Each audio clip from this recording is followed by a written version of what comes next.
பொள்ளாச்சி அருகே பெண்ணை கத்தியால் குத்தி கொலை செய்து பெட்ரோல் ஊற்றி எரித்த தந்தை மகன் இருவரை காவல்துறையினர் கைது செய்துள்ளனர். திருமணத்தை மீறிய உறவில் அரங்கேறிய படுபயங்கர சம்பவத்தின் பின்னணி என்ன?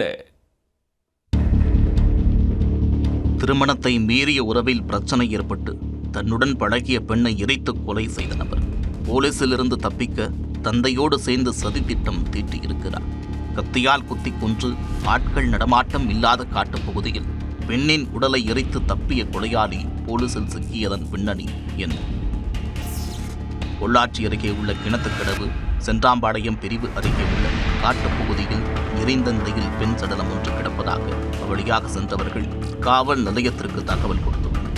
உடனே அங்கு சென்ற கோவை மேற்கு மண்டல டிஐஜி சாமிநாதன் தலைமையிலான போலீசார் சம்பவ இடத்தை பாதுகாப்பு வளையத்திற்குள் கொண்டு வந்து கொலை செய்யப்பட்ட பெண் யார், அவரை எரித்து கொன்றது யார் உள்ளிட்ட பல்வேறு கோணங்களில் விசாரணையை தொடங்கினர்.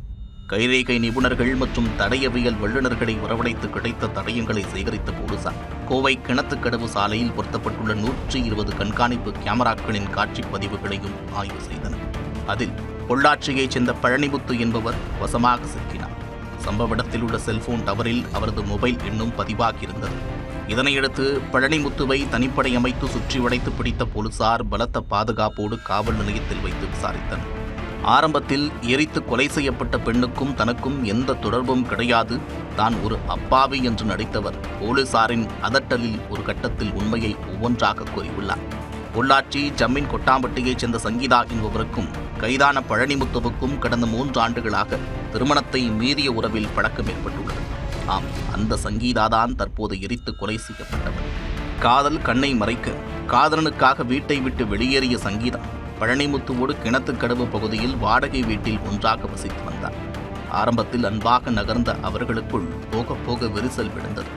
கருத்து வேறுபாட்டால் இருவரும் அடிக்கடி சண்டை போட்டு வந்தனர். சம்பவத்தன்றும் அதேதான்.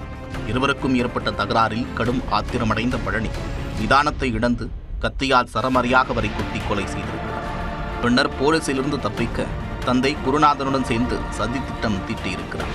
அதன்படி சங்கீதாவின் உடலை சென்றாம்பாளையம் பிரிவில் உள்ள காட்டுப்பகுதியில் வைத்து பெட்ரோல் ஊற்றி எரித்துவிட்டு இருவரும் அங்கிருந்து தப்பித்துள்ளனர்.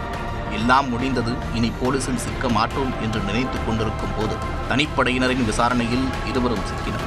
இதனையடுத்து பழனிமுத்து, அவரது தந்தை குருநாதன் ஆகிய இருவரையும் கைது செய்த போலீசார் நீதிமன்றத்தில் ஆஜர்படுத்தி சிறையில் அடைத்தனர்.